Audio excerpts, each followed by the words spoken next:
Bonjour à tous, merci d'écouter Discours Animal. Aujourd'hui, on a un invité spécial, en fait, qui vient nous parler de son quotidien en tant que vétérinaire. Donc, bonjour Tiffany. Bonjour. Comment ça va? Ça va bien. Oui. Génial. Donc, dans le fond, je sais que tu as travaillé en milieu régulier de clinique, travaillé en zoo, tu as travaillé en urgence aussi, en refuge. Donc, veux-tu nous expliquer un petit peu comment tout ça a commencé, tes études, etc.? Oui, donc moi, j'ai gradué de la faculté de médecine vétérinaire à Saint-Hyacinthe en 2015. Après ça, moi, j'ai pas fait d'internat ou de spécialité. Je suis allée directement en pratique générale, donc vétérinaire de famille, pendant 3 ans. J'ai vraiment aimé la clinique où j'étais. J'ai vraiment apprécié le contact avec les clients puis tout ça. Mais je me suis rendu compte rapidement que c'était pas ma passion. Donc, j'ai eu l'opportunité de changer un peu de carrière puis d'aller plus vers l'enseignement et la médecine de refuge. Ça a donné qu'en même temps, j'ai eu les 2 opportunités à temps partiel. Fait que j'ai pris cette option-là. Donc, je suis allée enseigner aux futures techniciennes en santé animale. Puis aussi, j'ai commencé en refuge à ce moment-là. Ça, c'était donc en 2018. Depuis, je suis toujours vétérinaire de refuge à temps partiel. Par contre, j'enseigne plus depuis à peu près la pandémie parce que c'était un petit peu loin pour moi. J'ai enseigné à distance. J'ai pas adoré l'enseignement à distance. Je trouvais que c'était moins personnel avec les étudiants. Puis, je pense que j'ai aussi commencé à faire en même temps un peu de vétérinaire d'urgence. Puis, j'ai vraiment aimé cette approche-là en urgence où tous les cas ont vraiment besoin de toi immédiatement. Donc, j'ai comme continué dans cette voie-là. Donc, puis oui, j'ai travaillé pour un petit zoo pendant 1 an, mais je me suis vite rendu compte que c'était pas ma future carrière. Donc, j'ai passé le flambeau à un vétérinaire qui était plus formé et plus motivé, puis qui avait un petit peu plus de temps pour donner à ce projet-là. Donc, j'ai vraiment plus continué urgence et refuge, et c'est ce que je fais encore à ce jour. Super. Puis les études vétérinaires, est-ce que tu peux nous expliquer un peu qu'est-ce que tu fais, où tu commences, puis après ça, ça va jusqu'où? C'est quoi les possibilités? Bien, le parcours traditionnel, en fait, au Québec, on a juste une école de médecine vétérinaire. Il y en a d'autres au Canada, mais les Québécois, pas juste les Québécois, mais normalement, il faut que tu appliques à celui de ta province. Donc, moi, je ne pourrais pas appliquer à celui de l'Ontario ou celui de Saskatoon ou Calgary. Non. Donc, il n'y a pas de place réservée pour nous. En fait, on a des places réservées pour nous dans notre province. Donc, ça rend le programme très contingenté. Donc, moi, je pouvais appliquer soit à la faculté de Saint-Hyacinthe ou je pouvais appliquer ailleurs dans le monde. Mais là, c'est sûr que les frais quand tu vas aux États-Unis ou en Europe, etc., c'est nettement supérieur. Donc, il n'y a pas beaucoup d'options. Donc, le parcours traditionnel, c'est cégep pendant 2 ans avec les sciences pures. Puis, il faut que tu aies les meilleures notes possibles, puis que tu essaies de rentrer, ce que j'ai pas réussi à ce moment-là. Donc, je suis allée faire un bac en biologie de la faune à McGill pendant 3 ans. J'ai adoré le bac. Probablement, j'ai quasiment mieux aimé étudier la biologie de la faune que la médecine vétérinaire, mais les jobs et tout ça, ça m'intéressait pas tout à fait. Fait que je me suis retournée à réappliquer. Puis vu que j'avais tellement bien aimé mon bac, puis j'ai tellement bien performé, à ce moment-là, je suis rentrée en médecine vétérinaire, donc après 3 ans d'université. C'est difficile, les études vétérinaires? C'est assez condensé. C'est vraiment c'est 5 ans d'université comme un médecin ou un dentiste. OK? Donc, on a un doctorat de la même façon qu'un médecin a un doctorat ou qu'un dentiste a son doctorat. Donc, c'est 5 ans. C'est très, très intense parce qu'en plus d'apprendre la médecine d'une espèce, c'est comme les humains, on apprend les chats, les chiens, les vaches, les chevaux, moutons, chèvres. On apprend aussi un peu de faune, puis un peu d'exotique aussi, donc les lapins et autres. Donc, c'est tous des animaux qui sont complètement différents. Ça fait beaucoup de cours à apprendre, beaucoup d'anatomies qui sont différentes. Tu sais, entre un ruminant puis un chat, c'est pas la même chose. Puis, c'est pas des mini-humains, hein, fait que ça devient assez complexe de tout naviguer ça là, dans les études. Fait que ça fait des études qui sont très intenses pendant 5 ans. La 5e année est principalement des stages, mais les 4 premières années, c'est vraiment des cours théoriques, des laboratoires, puis des stages précliniques, là. Donc, c'est beaucoup, beaucoup d'études. C'est plus intense qu'un programme normal. OK. Puis c'est à peu près quand tu dis « Ah, ben je vais aller soit dans les ruminants ou je vais aller dans les petits animaux ». En fait, jusqu'à temps que tu gradues, tu as le droit de faire ce que tu veux. OK. Donc, en 4e, 5e année, tu vas diriger tes stages puis tes cours à option un peu vers tes intérêts. Mais je pourrais avoir tout dirigé vers les vaches, graduer puis décider de faire des petits animaux. J'ai encore le droit. Tous les vétérinaires là, ont le droit de changer de pratique. Mais parce qu'ils connaissent tout. Ben, ils ont On a tout étudié appris, exact. C'est sûr que l'Ordre des vétérinaires nous demande, après 5 ans de pratique, si on change de domaine de façon dramatique. Comme par exemple, quand moi, j'ai voulu faire du zoo, j'étais dans mes 5 premières années. Donc, ils m'ont pas demandé d'équivalence ou quoi que ce soit parce qu'ils considèrent que c'est assez frais dans ma mémoire. Mais si ça avait fait 10 ans que je faisais des petits animaux puis que je voulais aller faire de la médecine de zoo, ils m'auraient demandé de prouver que j'ai fait un peu de formation continue ou que j'ai suivi des vétérinaires pour être certaine que je suis j'ai mes bonnes capacités pour faire ces animaux-là. Là. Parce que là, 10 ans plus tard, je veux dire, ma médecine, elle serait plus à jour. Là. OK. Donc, on peut changer de domaine, mais on peut pas... il faut quand même prouver qu'on est compétent là, dans le domaine qu'on décide d'avoir. Puis, il y a aussi le fait que quand on finit l'école, on peut décider de devenir un spécialiste. Parce qu'on a ça aussi en médecine vétérinaire. On a des spécialistes en chirurgie, neurologie, dentisterie, médecine interne, dermatologie. On les aime beaucoup, ceux-là. Donc, on en a énormément des spécialistes. Puis, on a même oncologie maintenant, qui est une spécialité qui se développe vraiment beaucoup pour les cancers. Puis ça, c'est des vétérinaires qui ont fait entre 3 à 5 ans d'études de plus. Ouf, ça devient long à un moment donné, hein? Exactement comme un médecin humain. Tu sais, votre oncologue, là, il a fait ses 5 années de médecine, puis après ça, il est allé faire jusqu'à 5 ans de plus d'études, puis il a passé des examens supplémentaires pour être considéré comme un oncologue spécialiste. Puis c'est la même chose en médecine vétérinaire. Wow. Donc, on a des spécialistes dans à peu près tous les domaines, mais ils vont souvent se regrouper dans des grands centres vétérinaires, entre autres les centres d'urgence. Ils ne seront pas nécessairement dans vos petites cliniques de pratique générale. Non, c'est sûr. Puis d'ailleurs, on parle de centre d'urgence. C'est comment une journée dans un centre d'urgence? Bien, c'est sûr que dans le centre d'urgence où moi je travaille, on a d'ailleurs donc toutes ces spécialités-là. Donc, je travaille entourée de ces spécialistes-là.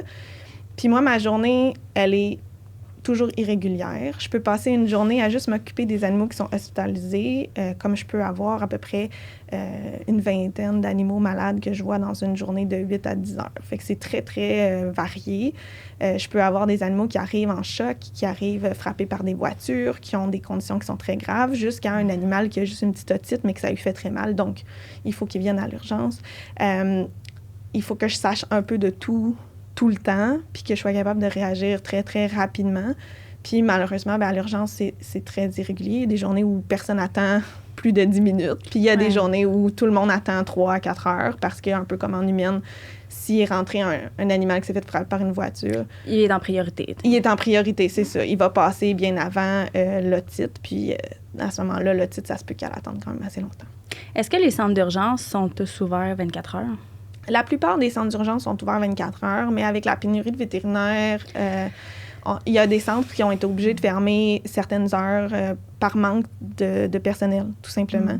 Puis dans la région de Montréal, il y a principalement 2 groupes de centres qui sont ouverts 24 heures, tu sais, le CVL Rive-Sud, l'Hôpital de Montréal, puis de l'autre côté, on a les centres DMVET qui sont aussi, il y en a une sur la Rive-Sud, une sur la Rive-Nord, puis une à Montréal. Eux sont généralement ouverts 24 heures, mais il y a des fermetures ponctuelles de temps en temps par manque de personnel. Puis, je m'excuse, tu voulais-tu? Non, vas-y. Puis, c'est ça, dans le fond, les centres d'urgence, il y a beaucoup d'hospitalisation, j'imagine. Quelques jours, comment que ça se passe pour ces animaux-là qui restent au centre? Bien, c'est sûr que y a beaucoup d'hospitalisations parce que c'est des cas qui sont plus graves, généralement, qui se présentent à l'urgence. Puis aussi, les vétérinaires réguliers vont souvent référer des animaux qui doivent être hospitalisés et avoir des soins 24 heures, qui ne voudraient pas le laisser sans surveillance dans leur clinique. Donc, on va avoir ces hospitalisations-là aussi. On a aussi, des spécialistes en chirurgie, donc les post-opératoires vont tendance à être hospitalisés. Puis nos spécialistes aussi peuvent avoir des animaux qui ont besoin de traitements qui s'étendent sur quelques jours. Donc, dans tous les cas, on a énormément d'hospitalisations. Puis ces animaux-là, ils se retrouvent presque tous pour la nuit dans la partie urgence, donc gérés par des vétérinaires qui sont assez... en tout cas, dans les grands centres, là, c'est souvent les vétérinaires les plus expérimentés qui s'occupent de ces cas-là. Donc, ils vont ajuster les traitements, s'assurer que les animaux vont bien toute la nuit, puis ils ont des techniciens en santé animale qui vont avoir les yeux sur ces animaux-là pour toute la nuit. Et puis, le jour, soit ils retournent avec leur vétérinaire spécialiste ou ils restent à l'urgence avec les vétérinaires qui sont là de jour. Donc, ces animaux-là sont vraiment sous surveillance 24 heures sur 24, puis ils reçoivent leur traitement. Oui, c'est parce que comme un hôpital humain, il faut garder un œil dessus. Oui, c'est ça. Mais au lieu des chambres, c'est des cages, des enclos, des espaces pour ces animaux-là, mais c'est tout entouré. Là, comme à l'hôpital, là, on a un centre. Au centre, il y a des ordinateurs avec les techniciennes, puis eux, ils vérifient que tout se passe bien comme nos infirmières. Puis il y a les vétérinaires qui s'assurent que chaque patient a vraiment tous les traitements qu'ils ont besoin. Super. Puis une journée, mettons, dans un refuge, j'imagine que ça doit être assez différent. Oui, très différent, parce que c'est sûr qu'à l'urgence, le défi principal, c'est que les coûts sont très élevés. Donc, la plus grosse partie de mon travail à l'urgence, c'est de gérer une situation urgente avec un budget des gens. Donc ça, c'est le défi premier, parce qu'on a beaucoup d'émotions face au fait que, par exemple, notre chien s'est fait frapper par une voiture, puis la condition de l'animal peut nécessiter des gros sous parce que ça peut être très, très grave, puis ça peut nécessiter d'être hospitalisé pendant plusieurs jours, même d'avoir des chirurgies et autres. Donc, ma journée se passe beaucoup en discussion avec les gens. Je dirais que je passe plus de temps avec les gens qu'avec les animaux dans un centre d'urgence. Par contre, en refuge, c'est un peu l'inverse. J'ai à peu près jamais à gérer l'argent. Mon client, c'est le refuge. Donc, je gère avec eux autres en disant, bon, ben tel animal a besoin de tel soin. Est-ce qu'on peut justifier ces coûts-là? Oui, non, puis c'est réglé, là. Fait que la plupart du temps, je passe beaucoup plus de temps avec les animaux directement qu'avec des humains ou des clients, là. Donc ça, j'aime vraiment beaucoup ça. Par contre, on a des moyens beaucoup plus limités. On fait beaucoup de chirurgie, ce que je fais pas en urgence. De la stérilisation, puis on va faire aussi des chirurgies de base pour des animaux qui en ont vraiment besoin. On va aussi traiter beaucoup les mêmes conditions. Souvent, tu sais, les chiens en refuge, on voit beaucoup de diarrhée, du stress, des problèmes de comportement, des plaies, des choses comme ça. Alors que chez les chats, beaucoup de rhinotrachite, des grippes de chats, parce qu'ils sont tous en communauté, puis ils sont bien stressés d'être là, des problèmes urinaires, etc. Fait que je vois vraiment beaucoup la même chose revenir dans ma journée, alors qu'à l'urgence, ça peut être n'importe quoi. Totalement différent d'une journée à l'autre. D'accord. Puis, une journée, mettons, dans une clinique régulière, ça ressemble à quoi? Bien, souvent, là, ça fait un petit bout de temps que j'ai pas travaillé en clinique, là, les quelques journées que j'ai travaillé récemment, et si je prends de mon expérience en clinique, c'était vraiment un mix. Il y avait des journées où il y avait de la chirurgie, puis sinon, tu étais en consultation, puis en consultation, tu vas avoir un gros mix de nouveaux petits chiots qui a besoin de ses vaccins ou de chiens que tu suis depuis 5 ans, puis que tu fais ses vaccins, ses vermifuges, mais tu vas avoir aussi une combinaison de ton chat diabétique qui a besoin de son suivi, de ton hyperthyroïdien qui a besoin de ses suivis, d'otite, de problèmes de peau, etc. Donc, la plupart des gens ne vont pas nécessairement se diriger vers les spécialistes. Donc, souvent, c'est les généralistes qui doivent faire la part des choses, puis commencer des traitements, puis être capable de faire un peu de tout. Donc, le généraliste est bon dans tout, excellent dans rien en général.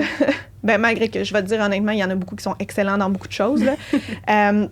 Alors que les spécialistes sont excellents dans leur domaine, mais comme ils touchent à rien d'autre, là, tu sais. Fait que c'est deux réalités différentes. Puis à l'urgence, je fais pas de suivi de ces animaux-là. Donc, à l'urgence, moi, je les vois, je règle le problème, je les renvoie vers leur généraliste. Les généralistes, eux, font le suivi de leurs patients. Fait que c'est un peu, vraiment, là, ça se ressemble à la médecine humaine où vous avez votre médecin de famille qui va vous envoyer vers un spécialiste ou quand ça va vraiment pas bien, vous allez à l'urgence. C'est vraiment similaire, là. Puis on y revient ensuite. Puis j'imagine qu'on voit aussi, on doit voir souvent les mêmes cas où, tu sais, des vaccins, des otites, des toux, etc. dans les cliniques régulières. Oui, mais c'est beaucoup plus varié parce que malgré tout, toutes les conditions souvent vont passer quand même par la pratique générale. Tu sais, c'est pas tout le monde qui a besoin d'aller à l'urgence. Mm-hmm. Donc, tu sais, on va aller chez notre médecin généraliste quand on a un animal qui va un peu moins bien ou qui a une condition qui est un peu plus chronique parce que souvent, on ne réussit pas à avoir un rendez-vous immédiat. C'est assez difficile, surtout dans les dernières années, d'avoir un rendez-vous le jour même pour un animal en pratique générale. Donc, généralement, on va aller voir notre médecin de famille là, à ce moment-là quand que ça va pas bien ou ça se dégrade lentement depuis quelque temps. Donc, souvent, des animaux qui ont des petits vomissements à droite à gauche, mais qui mangent encore, ou des animaux qui ont des boiteries, mais qui vont quand même bien, des animaux qui vont avoir des problèmes urinaires hors de la litière, par exemple, mais qui vont pas nécessairement montrer d'autres signes cliniques, là, qui vont bien manger puis qui vont uriner tous les jours, alors qu'à l'urgence, on va se retrouver plus avec, par exemple, nos animaux qui paralysent tout d'un coup. Ça, il faut aller à l'urgence, on n'a pas le temps d'attendre, ou des animaux qui mangent vraiment plus ou qui ont vraiment des gros symptômes de vomissement, diarrhée importants. On va avoir aussi les chats qui font des blocages urinaires. Tu sais, les chats, surtout les chats mâles, peuvent développer ce genre de conditions-là où ils sont plus capables d'uriner. Puis ça peut les mener à un décès en moins de 24 heures. Donc, c'est super important à ce moment-là de consulter s'ils ne sont pas capables d'uriner. Puis ça, c'est des cas qui vont se retrouver souvent à l'urgence. Là. Puis comment on fait, mettons, parlons du blocage, là, comment on fait pour savoir avant qu'il bloque qu'il faut aller consulter le plus rapidement possible? Bien, souvent, ça va commencer par des petits symptômes typiques de problèmes urinaires. Donc, le chat, surtout, là, vont faire des plus petites urines, plus fréquentes. Souvent, vont commencer à faire des urines en dehors de la litière parce qu'un chat, comme tout autre animal, ils font pas le lien entre une maladie et un symptôme. Hein? Ils savent pas qu'ils sont malades. Donc, eux, ils se disent, j'ai uriné dans la litière, c'était pas sympathique, ça a fait mal. Je n'étais pas capable de bien uriner, donc je vais essayer ailleurs voir. Donc là, ils vont s'essayer sur un bout de vêtement, sur un tapis, dans le bain, on voit ça souvent. Mais là, à ce moment-là, c'est un symptôme qu'il y a quelque chose de problématique au niveau de son urine ou de son système urinaire. Donc là, c'est important de consulter. Maintenant, il faut s'assurer que le chat continue à bien manger, à bien boire, à ne pas vomir, puis avoir un état général qui est assez bon pour pouvoir attendre un vétérinaire régulier. Si ces choses-là changent, s'il urine pas depuis 12 à 24 heures, s'il vomit ou il mange pas, là, il y a des gros signes que ça pourrait être un blocage urinaire. Puis là, c'est important de consulter à l'urgence parce que ça, c'est pas des cas qui peuvent attendre. Si on attend trop longtemps avec un blocage urinaire, en fait, c'est qu'ils sont plus capables de passer de l'urine dans leur petite urètre et ça crée de la pression au niveau des reins aussi. Ça crée que le rein n'est plus capable d'excréter correctement. Puis éventuellement, ils s'intoxiquent avec leur propre potassium, avec leur rein plus capable de faire la filtration normalement. Puis on pourrait même avoir un arrêt là, de la fonction rénale. Donc, puis même, ultimement, ils peuvent même avoir une vessie qui éclate. Là. Oui, pauvre petit, oui, ouais. J'imagine. Okay. Fait que ça, c'est toutes des conditions assez graves. Là. Fait que c'est important, dans les 12 à 24 heures, si un chat montre des signes qu'il ne mange plus, il vomit ou il est vraiment incapable de faire de l'urine, c'est un cas d'urgence. J'imagine que ne mange plus un animal qui a l'habitude de toujours manger sa portion. C'est un bon signal comme quoi il y a quelque chose qui ne va pas aussi. Oui, bien, c'est une chose qu'il faut vraiment se rappeler, c'est que chaque animal est un petit peu différent dans sa façon de manger. Donc, les chats, si on parle strictement des chats, ils ont des habitudes. Donc, un chat qui change ses habitudes de consommation de nourriture, entre autres, c'est pas normal. Un chat, c'est très routinier. Ça devrait manger à peu près la même chose chaque jour, de la même façon. Fait que s'il mange plusieurs petits repas, ça va être un animal qui va continuer à manger plusieurs petits repas. Si c'est un goinfre qui mange tout d'un coup, bien, il devrait continuer à être comme ça. T'sais, ils devraient continuer à manger tout d'un coup. Si ça change, il faut porter attention parce que les chats, c'est leur premier signal, c'est des changements qui sont souvent mineurs, mais qui devraient nous mettre à la puce à l'oreille qu'il y a quelque chose qui ne va pas parce qu'ils vont cacher tous leurs symptômes jusqu'à temps qu'ils arrêtent complètement de manger Donc, si c'est un animal qui sautait des repas de toute façon, on va être moins inquiet. Mais si c'est un animal qui saute jamais des repas, on devrait être inquiet au premier repas sauté.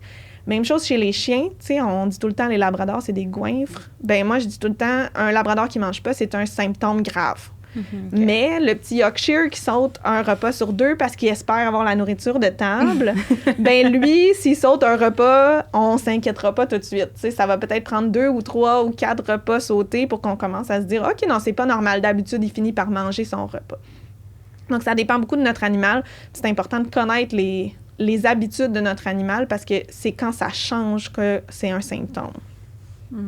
Fait que là, c'est ça, les mange pas, des signes de douleur apparente, ça, on s'en va à l'urgence ou vomissement, diarrhée. Quand est-ce qu'on se dit, OK, ben ça peut attendre? Bien, tout changement qui est graduel, on peut potentiellement attendre. Donc, quelque chose qui s'aggrave un petit peu, ou un vomissement, il a vomi une fois, là, il a vomi 2 fois, puis là, il continue à vomir un petit peu plus, mais il continue à manger puis avoir un bon état général, ça peut attendre. L'état général de votre animal vous dit tout, là. C'est sûr que si vous avez un chien super excité, puis là, il est en boule sur son coussin puis il veut pas interagir, c'est plus grave que s'il est toujours tout excité, mais il a vomi. Donc, c'est vraiment de regarder l'état général de votre animal. Plus vous avez l'impression qu'il y a des changements, plus c'est grave. Donc, plus c'est important de consulter. Quand vous le trouvez plutôt normal, à ce moment-là, ça peut attendre. Il y a quand même des cas, comme par exemple, si on sait que notre chien ou notre chat a mangé quelque chose qui est toxique, entre autres chez le chat, les fleurs de lys, c'est quelque chose de très toxique. N'importe quelle partie de cette plante-là peut causer une insuffisance rénale aiguë, très grave et difficile à traiter. Donc, évitez d'avoir du lys hémérocale et autres plantes de type lys dans votre environnement si vous avez un chat, parce qu'ils aiment beaucoup jouer avec les plantes, puis juste le pollen de cette plante-là peut causer des réactions assez graves. Chez le chien, ceux qu'on voit le plus souvent, ça va être, il a mangé du chocolat ou il a mangé les pilules du propriétaire ou du poison à rat. On va voir ça souvent dans les chiens d'écurie et autres qui peuvent en manger du poison à rat. Cannabis. Les chiens aiment énormément le cannabis, donc ils vont le trouver, peu importe où, là, ils vont le trouver. Puis vu qu'ils le mangent, ben ils peuvent avoir des symptômes assez variables. Donc ça, c'est des choses que je pense que ça vaut la peine, même si le chien n'a pas montré de symptômes ou le chat n'a pas montré de symptômes, si on sait qu'il y a eu contact, ça vaut la peine ça d'aller directement à l'urgence parce qu'à ce moment-là, on peut potentiellement, sur certaines choses, les faire vomir ou décontaminer avant avec... que c'est toxique. C'est ça, essayer de prévenir l'intoxication ou minimalement de mitiger les symptômes de l'intoxication, dépendamment de laquelle c'est. Donc ça, c'est le cas où je dirais... Ça vaut la peine d'aller à l'urgence, même s'il y a eu 0 changement chez votre animal. Si vous êtes sûr qu'il a ingéré quelque chose qui n'est pas normal, allez-y tout de suite. Comme ça, on peut adresser la situation.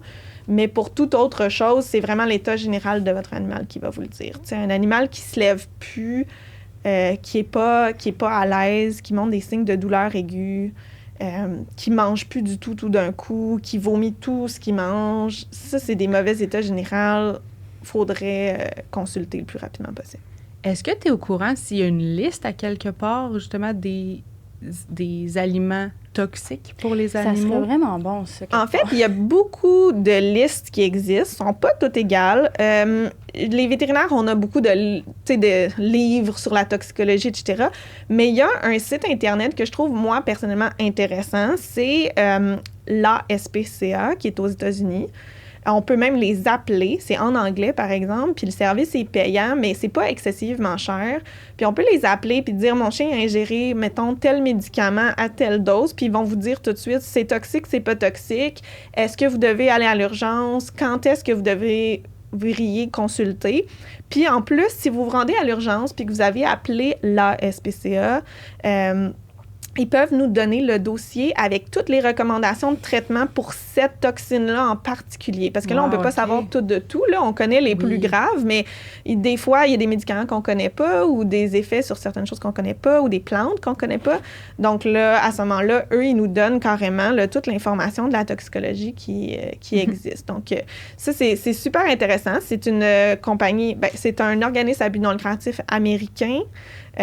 Puis c'est une très bonne ressource. Donc souvent, on peut taper le nom du médicament puis écrire ASPCA, puis on va tomber sur leur site, puis souvent, ça va nous dire toxique, pas toxique, pour les chevaux, pour les chats, pour les chiens. les symptômes généraux. Puis si on n'est pas sûr, on les appelle, puis on peut avoir une consultation par téléphone. Wow! Oui, c'est bon parce que, tu sais, des fois, on cherche sur Internet, mais des sites qui vont dire quelque chose, c'est moins grave. Un autre va dire que oui, c'est toxique. Fait que des fois, juste avoir... Une source fiable. Là. Oui, exact. Puis je pense que on peut toujours aussi appeler sa clinique, savoir, parce que, tu sais, travaillant dans une clinique vétérinaire, il y en a beaucoup de monde qui nous le demande, puis je préfère qu'ils nous appellent pour il a mangé tant de grammes de telle affaire. Là, on demande au vétérinaire, puis nous, on le calcule tout de suite si, OK, ben venez tout de suite, ou ben surveillez telle affaire, puis sinon, vous rappelez-nous, là. Oui, exact. Donc, c'est sûr que les centres d'urgence, même la nuit, là, vous pouvez appeler au centre d'urgence. Ils vont se renseigner pour vous. Vous pouvez appeler votre clinique générale. Mais c'est ça, en cas de doute, les gens qui veulent googler, là, ce serait pas mal la source où il y a une liste compréhensive des plantes, des médicaments et tout ça qui sont toxiques. Là, ça serait probablement ma liste la plus fiable. Génial. Moi, j'avais une question justement par rapport à l'ingestion des trucs pas comestibles. Si les gens, ils savent pas trop, OK, ben je pense que mon chien aurait mangé un bout de son jouet, qu'est-ce qu'il y a à surveiller? Qu'est-ce qu'il faut faire exactement dans telle situation? C'est sûr que, surtout chez les chiens, mais aussi chez les chats, avec tout ce qui est des cordes, des fils, des aiguilles, ils aiment ça manger ça, parce qu'ils jouent avec, puis finalement, ils finissent par l'ingérer. Mais un animal qui a mangé un corps étranger, si on sait à 100% qu'il l'a mangé, ça vaut la peine de consulter rapidement, dépendamment ce que c'est. Il y a peut-être des choses à faire. Comme par exemple, ça m'arrive souvent d'avoir des petits gentils labradors de 3 mois qui ont mangé un bas. C'est régulier. Ouais. On a vu ça souvent. Puis là, s'ils viennent juste de le manger, un bas, c'est quand même doux. C'est quand même pas quelque chose qui est trop irritant pour le système digestif. Puis le chien n'a pas commencé à avoir de symptômes encore. Bien, il y a des bonnes chances qu'il est dans l'estomac. Puis d'induire un vomissement, on pourrait peut-être faire sortir le bas. OK? Mais il y a des cas où peut-être qu'il va être rendu dans le petit intestin qu'on ne pourra pas, mais dans tous les cas, on peut donner des conseils sur quoi faire. Des fois, on va les garder très hydratés. Des fois, on va donner des choses qui sont plus lubrifiantes. Bref, il y a toutes sortes de façons de gérer, par exemple, ce petit bas-là. Si on pense qu'il a ingéré quelque chose qui est très piquant ou qui pourrait être très irritant, comme par exemple, dans le temps du Super Bowl, on a souvent des ingestions de beaucoup d'ailes de poulet. Mais ça, je les ferai pas vomir la plupart du temps. Mais ça, je pense que c'est assez personnel à chaque cas. Ça dépend combien il y en a. Ça dépend de toutes sortes de choses. Mais la plupart du temps, quand c'est quelque chose qui est caustique ou qui est irritant ou qui pourrait piquer au niveau de l'œsophage, bien, on pourrait causer plus de dommages à essayer de leur faire passer dans l'autre sens. Donc ça demande de se poser la question pour chaque cas. Mais si on sait que si on est sûr de l'ingestion puis que ça fait pas longtemps, ça vaut la peine de poser la question. Maintenant, si on le sait pas, puis que finalement notre chien ou notre chat se met à vomir tout ce qu'il mange, c'est pas normal. Dans tous les cas, il faut consulter parce que ça peut être une tonne de choses. Là, arrêter de manger puis vomir, c'est à peu près le symptôme de toutes les maladies inimaginables chez le chat puis de à peu près 70% des choses chez le chien. Donc, faut consulter, mais ça reste que le corps étranger va toujours être dans notre cerveau quand on a un animal qui n'est pas capable de garder ni son eau ou sa nourriture parce qu'on pense à ce moment-là que son système digestif peut être bloqué. Puis souvent, avec des radiographies ou une échographie, on est capable de confirmer le diagnostic. Puis souvent, bien, malheureusement, ça s'en va en chirurgie comme cas pour aller enlever l'objet en question qui est bloqué dans les intestins. Mais c'est ça, c'est quelque chose qui doit être adressé rapidement. Si tout ce que l'animal boit ou mange ressort, là, c'est pas normal. Puis est-ce que ça arrive des fois des corps étrangers qui restent dans l'animal puis tout au long de sa vie puis que ça cause jamais de problème? Oui, je pense que oui. Là, tu sais, il y a comme par exemple, ça m'est arrivé de prendre des radiographies de chat puis on trouve une aiguille dans un muscle de la cuisse, par exemple, puis on est comme OK, bon ben il a probablement mangé l'aiguille à un certain moment puis elle a migré dans son système. Oh, mon mais Dieu. C'est pas le problème actuel. Tu sais, ça peut arriver. J'ai eu aussi des chiens qui avaient des choses dans l'estomac puis vu que l'objet en question n'était pas irritant, puis il se promenait dans l'estomac sans jamais rentrer dans les petits intestins, sans jamais causer de blocage. Le chien vivait très bien avec ça. J'ai déjà eu un chien qui avait mangé un corps étranger. On savait qu'il avait mangé ce corps étranger-là il y a 6 ou 8 mois. Puis c'était quelque chose en silicone qui se dégrade pas. Et donc, quand on est allé en chirurgie plus tard, parce que finalement, le corps étranger a rentré dans les intestins et a causé du dommage, quand on l'a enlevé, il était encore intact. Les gens, ils ont trouvé ça hilarant parce qu'ils savaient que le chien avait mangé ça il y a plusieurs mois, mais ils s'étaient dit, ça a dû passer quelque part parce que le chien va super bien. Mais finalement, c'est ça. Ils se sont retrouvés en chirurgie 6 à 8 mois plus tard parce que probablement qu'ils causaient pas de problème jusque-là. Ah mon Dieu, quand même. Puis, excuse, tu voulais dire. Je voulais juste dire, c'est fou, il faut vraiment porter attention au comportement de notre animal, puis vraiment voir, tu sais, gérer l'environnement, qu'est-ce qui était par terre, qu'est-ce qui a disparu, que probablement que le chien, le chat l'a ingéré. Oui, puis quand on parle de justement mettre la maison puppy-proof, là, c'est de ça, parce que ça, on en voit souvent, là, tu sais, manger premièrement des fils électriques, on a vu récemment aussi, ça non plus, c'est pas beau, manger toutes les affaires qu'on pense anodin par terre, qu'on pense pas, bien Puppy, lui, il va passer puis il va les manger. Oui. Puis je dirais pas juste Puppy, le chaton aussi, là, oui. les fils électriques, les petites cordes de jouets, la laine, faire attention avec ça, parce que les chats ont vraiment une tendance, les élastiques à cheveux, on en voit vraiment beaucoup.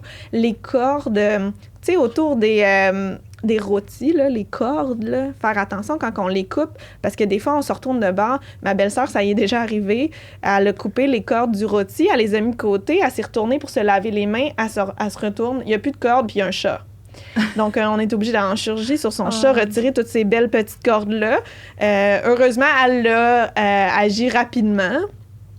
Puis heureusement, elle a une belle-sœur qui est vétérinaire, mais ça reste que c'est un cas que je vois quand même régulièrement. Donc, faire attention, les chats, tout ce qui ressemble à une corde, ça peut être problématique. J'imagine aussi les plumes. Il est pas weird, ton chat. Oui. Comme les autres. Ah oui, parce que moi, j'ai un chat qui ingère tout ce qui est pas normal. C'est le cas dans l'œil, mais les plumes aussi, qu'il faut faire attention. Les jouets de chat, là, ils ont souvent des plumes. Puis ça aussi, une fois mouillé, ça rentre facilement. C'est ça.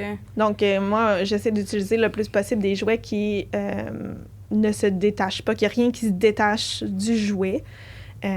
Puis essayer d'utiliser des jouets qui sont le plus gros jouet possible que l'animal va aimer. On s'entend que les chats aiment beaucoup les mini-souris, là, mais on essaie de jouer avec la plus grosse souris qu'il va aimer. Il y a moins de chances qu'il va ingérer quelque chose de cette grosse souris-là que si c'est une toute petite souris, par exemple. Parfait. Puis moi, je me demandais aussi comment on choisit son vétérinaire? Sur quels critères, en fait, on se base pour se dire, OK, ben celui-là, il fait avec moi?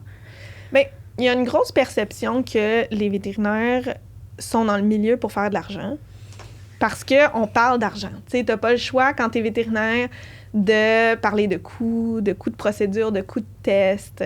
C'est naturel, on n'a pas le choix. C'est privé, c'est une compagnie à but lucratif. On n'a d'ailleurs pas le droit d'être une compagnie à but non lucratif. Au Québec, en ce moment, c'est quand même interdit.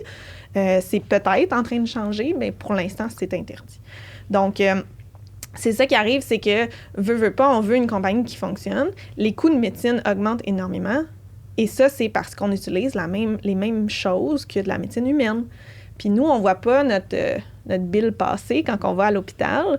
Mais, par exemple, la même aiguille va être utilisée pour prendre le sang de votre chat que celle qui va être utilisée pour prendre votre propre sang. Elle doit être stérile. Je peux pas rentrer n'importe quelle aiguille dans ses veines. Et donc, il faut que j'achète mes aiguilles stériles d'une compagnie qui vend des aiguilles stériles. Et donc, si eux les vendent plus cher, j'ai pas le choix que d'augmenter les prix. Donc, la plupart des vétérinaires sont pas dans le domaine pour faire de l'argent. En tout cas, tous ceux que je connais, je pourrais pas en nommer un qui est dans ce domaine-là parce que sinon, on serait tous médecins ou dentistes ou autres si on voulait vraiment faire un plus haut salaire. Parce qu'on est probablement, pour le même nombre d'études, on est les moins bien payés de toute la gamme. Donc, je pense que le plus important, c'est de ne pas prendre pour acquis que ton vétérinaire, il veut faire ça pour l'argent. Malgré tout, les coûts de consultation, par exemple, vont varier énormément entre un centre d'urgence, une clinique à Montréal, une clinique en région. Il va y avoir une grosse variation. Donc, c'est sûr que si les coûts sont une grosse raison pour vous de choisir, bien, ça vaut peut-être la peine de s'éloigner des grands centres pour essayer de trouver une clinique où les coûts de base sont un peu moins élevés parce que leur loyer ou autre est moins élevé, donc ils peuvent se le permettre. La deuxième chose, mais selon moi la plus importante, c'est de trouver un vétérinaire avec lequel vous avez confiance, mais aussi que vous avez le goût de faire équipe. Parce que le but, là, c'est d'être une équipe. Le vétérinaire, il n'est pas là pour vous dire quoi faire avec votre animal. Il n'est pas là pour vous dire...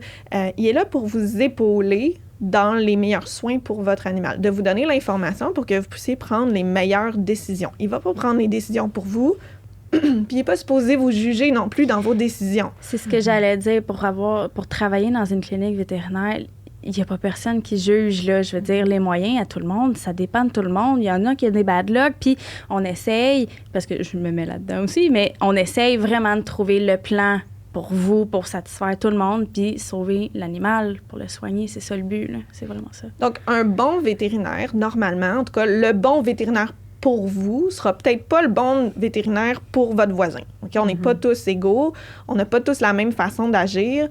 Donc, trouvez le vétérinaire qui fonctionne avec votre personnalité, avec lequel vous ne vous sentez pas jugé, avec lequel vous sentez que vous êtes capable de communiquer ce que vous voulez vraiment et ce que vous ne voulez pas, puis que vous vous sentez respecté là-dedans.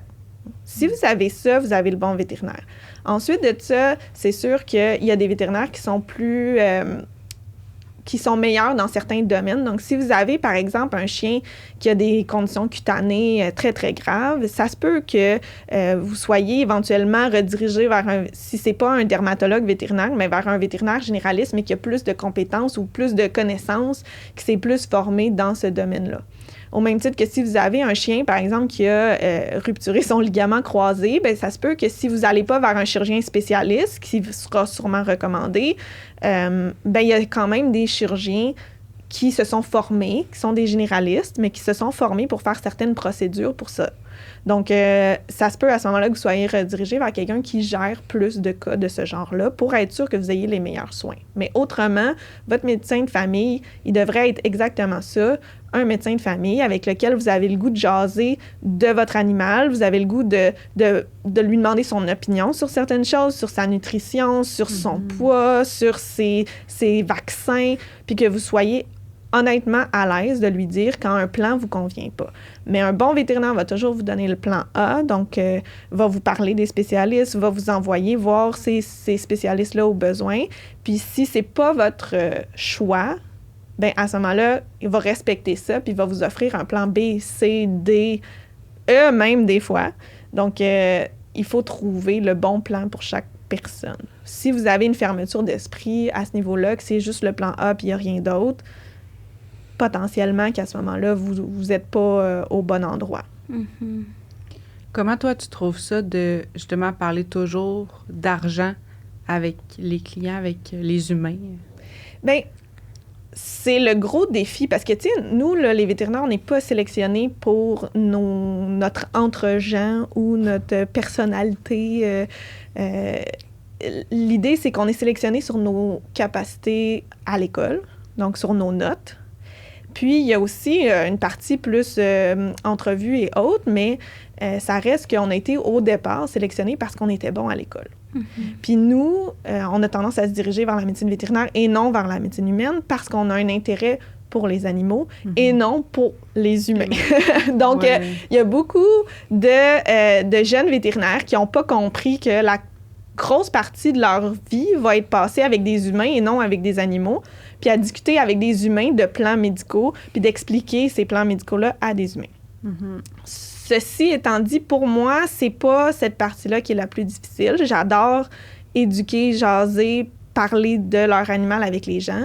Mais oui, le côté monétaire devient parfois vraiment difficile à gérer parce que moi, surtout à l'urgence, là, je me retrouve souvent avec des animaux que j'en ai pas de plan B, C, D. Là. C'est soit ils décèdent ou soit on fait tout, mais je suis entre deux. Tu sais, un animal, par exemple, qui a une masse qui saigne dans son abdomen, je peux pas, là, de l'extérieur du chien, aller gérer cette masse-là. Mm-hmm. Donc, on a le choix, soit on s'en va en chirurgie, qui est une chirurgie qui est risquée, qui est coûteuse, qui a beaucoup de potentiel de complications, ou bien on se retrouve à euthanasier l'animal.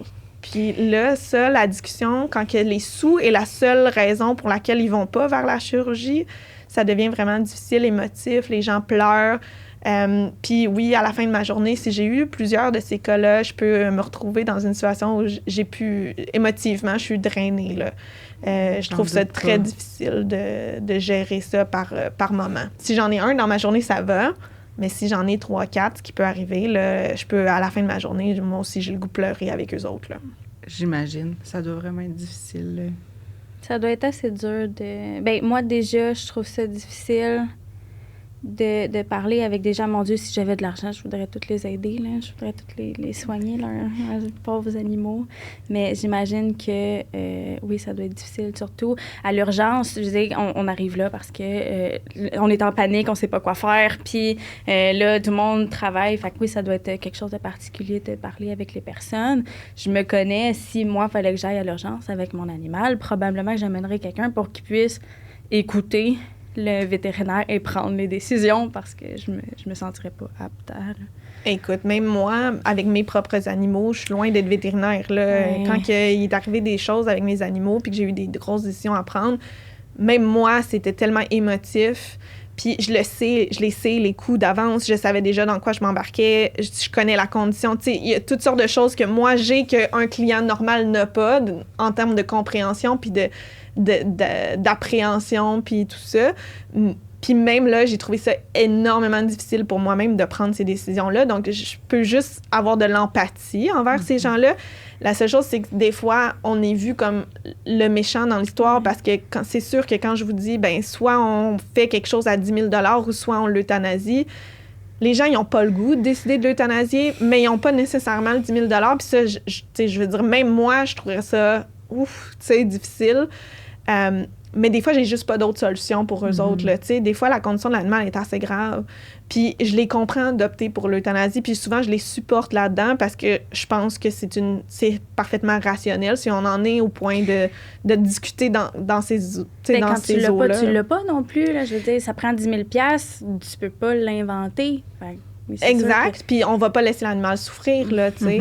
Fait que c'est souvent des discussions comme ça. Je pense que c'est trouver toute l'empathie que tu es capable d'avoir pour essayer de te mettre à leur place puis de trouver les bons mots pour leur faire comprendre que c'est correct de prendre cette décision-là, même si c'est pas la décision qu'ils veulent prendre. Mais c'est quand même lourd à la fin d'une journée vétérinaire. Tu sais, c'est que des fois, il faut que je passe de cette conversation-là puis que je me retourne de bord puis que j'aille parler avec quelqu'un qui a un petit chiot tout mignon puis que j'ai juste besoin de gérer une petite griffe blessée ou quoi que ce soit. Mais il faut que je sois la vie avec cette personne-là puis son petit chiot, alors que je m'en vais euthanasier un chien âgé qui a un saignement abdominal, c'est très triste. Il faut que je passe faut que je sois capable de rationaliser un cas est à droite puis l'autre cas est à gauche. Puis t'as pas nécessairement le temps de faire comme un... Puis après ça, d'aller... À l'urgence, souvent, je l'ai pas le temps. Ouais, c'est ça. J'imagine que c'est plus difficile. Puis ça explique aussi beaucoup, il y a beaucoup de manque de vétérinaires, mais il y a aussi beaucoup de détresse chez les vétérinaires. Puis entre autres, c'est un des facteurs. Oui. Pour terminer, parce qu'en fait, on approche malheureusement du temps, ça va vite, mais veux-tu nous parler un peu de nourriture? Qu'est-ce que, selon tes connaissances à toi, qu'est-ce qui est mieux, qu'est-ce qui est moins bien? Est-ce qu'on peut faire la part des choses entre... C'est un sujet vraiment difficile. La nourriture, en fait, moi, en tant que vétérinaire de l'urgence, j'y touche le moins possible.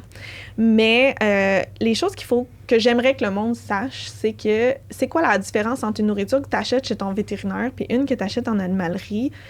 C'est que celle de vétérinaire, quand il est écrit, par exemple, que c'est bon pour les problèmes urinaires, ils sont obligés de faire une recherche, comme pour un médicament, et prouver que cette nourriture-là, clairement, va aider votre animal au niveau urinaire.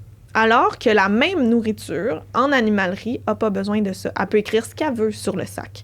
Donc, une nourriture urinaire, en animalerie, je peux m'imaginer qu'elle est probablement correcte, mais je ne peux pas prouver que ça va fonctionner. Alors que celle de vétérinaire, je peux prouver qu'elle va fonctionner parce que j'ai des études. OK? Donc, celle de vétérinaire, elle se vend seulement chez les vétérinaires parce qu'elle a coûté plus cher de faire ces recherches-là. Et oui, elle coûte plus cher parce qu'il y a eu ces recherches-là. Mais oui, de moins en moins. Il y a moins en moins un gap. Avant, c'était vraiment très, très marqué, la différence. Mais de plus en plus, la nourriture d'animalerie est très, très chère. Donc, on se retrouve avec des choses qui se ressemblent. Donc, en termes de différence, c'est ça.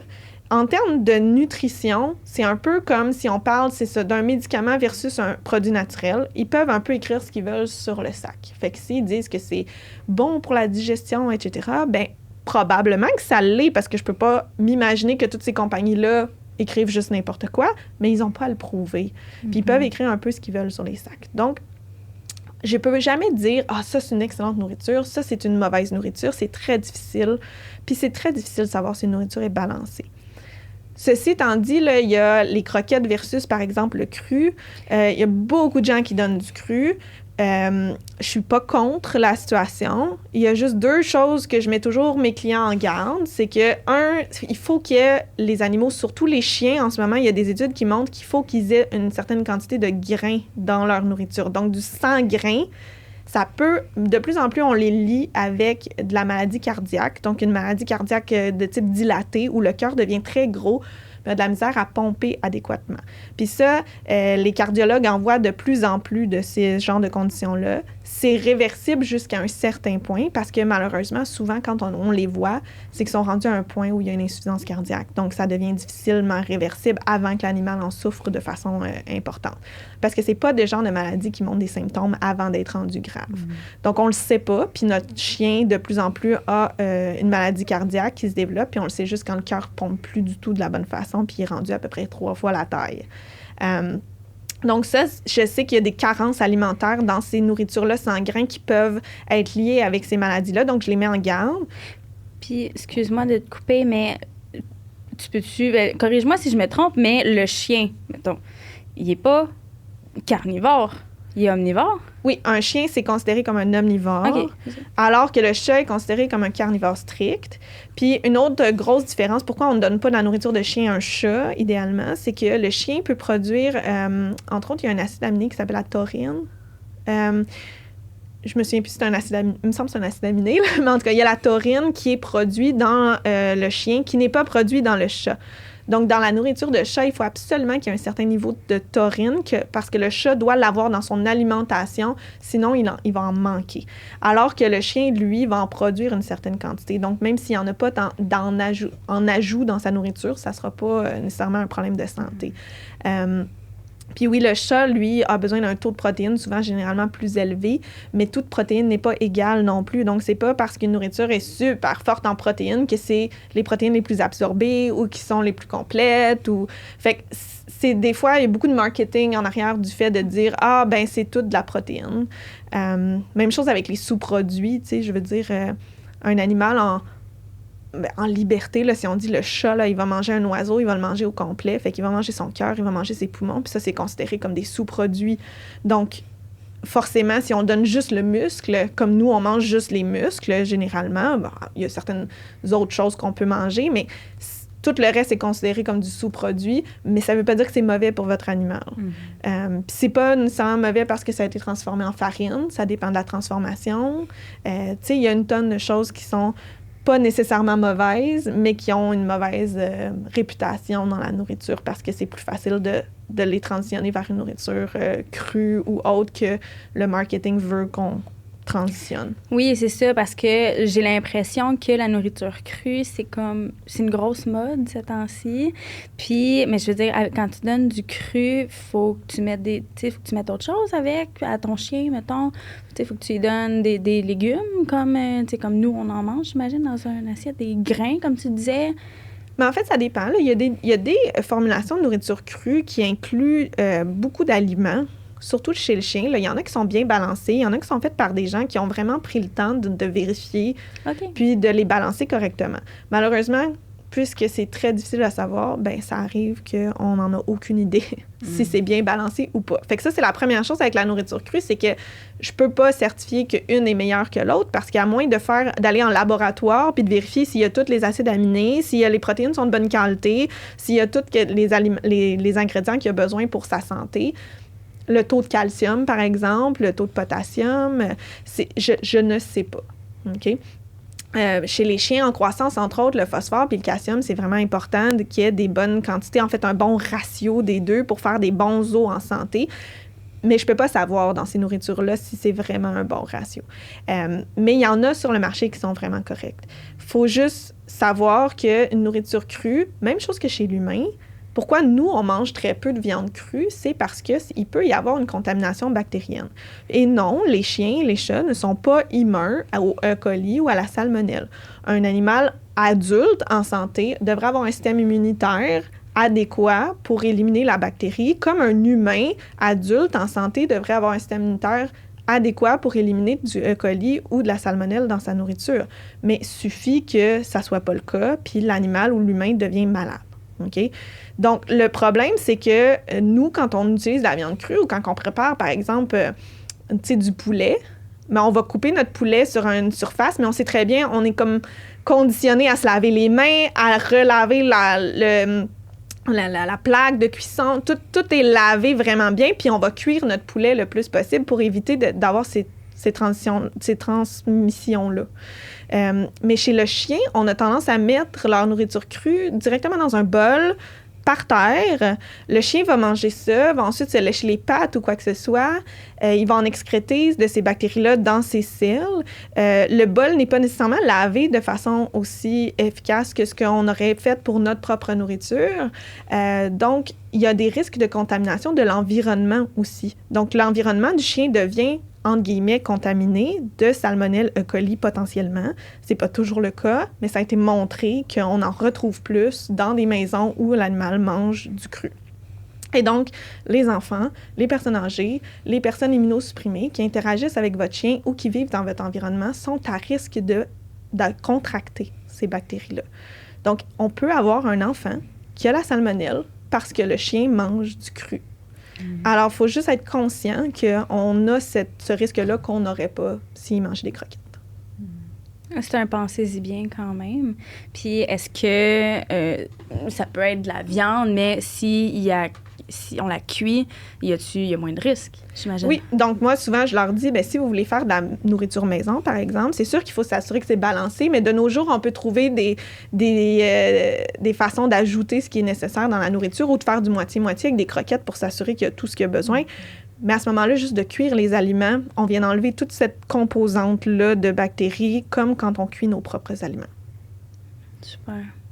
Puis, est-ce que tu pourrais nous dire, mettons, de façon générale, les animaux de compagnie qu'on a à la maison, c'est quoi les soins de base qu'il faut absolument qu'ils aillent? Tu sais, comme je pense aux griffes, est-ce que le brossage de dents est vraiment utile? Ou le brossage de poils? Bien, rapidement, les choses que je pense que les propriétaires peuvent faire pour maximiser la santé de leur animal, le premier, c'est de s'assurer qu'ils ont un poids santé. Parce que l'obésité ou un animal trop mince, pareil comme chez l'humain, ça cause d'autres problèmes de santé, des problèmes articulaires, des problèmes de croissance, des maladies comme le diabète, parce que oui, ils peuvent avoir le diabète. Donc, c'est super important de monitorer le poids de l'animal. Étonnamment, juste de peser notre animal, que ce soit dans nos bras sur notre balance ou sur une petite balance de bébé pour les chats, régulièrement, puis avoir une idée c'est quoi le poids normal de notre animal, bien, on peut tout de suite voir quand il y a quelque chose qui ne va pas, et puis on peut s'assurer qu'on le prédispose pas à ces maladies-là. Donc ça serait mon premier conseil. La deuxième chose, oui, les griffes. On voit souvent des animaux qui n'aiment pas ça, se faire couper les griffes, et donc on coupe pas les griffes. Mais chez le chat, maintenant que c'est plus permis de dégriffer un chat au Québec, donc couper les griffes, ça évite que la griffe fasse un tour complet puis vienne piquer dans le coussinet. Puis, ça peut causer des infections qui sont assez graves puis qui causent beaucoup de douleur au chat. Donc, de garder les griffes courtes, c'est une des premières choses. Chez le chien, il ne faut pas que les griffes puissent toucher le sol, idéalement, parce que plus il touche le sol, plus ton petit orteil est retroussé, puis plus, à ce moment-là, on peut prédisposer à l'arthrose ou aux douleurs articulaires au niveau des pattes du chien. Donc ça, on essaye évidemment de garder des griffes le plus courtes possible, le plus arrondies possible aussi, puis de cette façon-là, on s'évite aussi de se faire blesser par des griffes de chat ou de chien. Oui, puis pour ceux et celles qui se demandent, tu sais, ceux qui sont pas à l'aise non plus de couper les griffes, je sais que dans les centres de toilettage, c'est pas bien cher, là.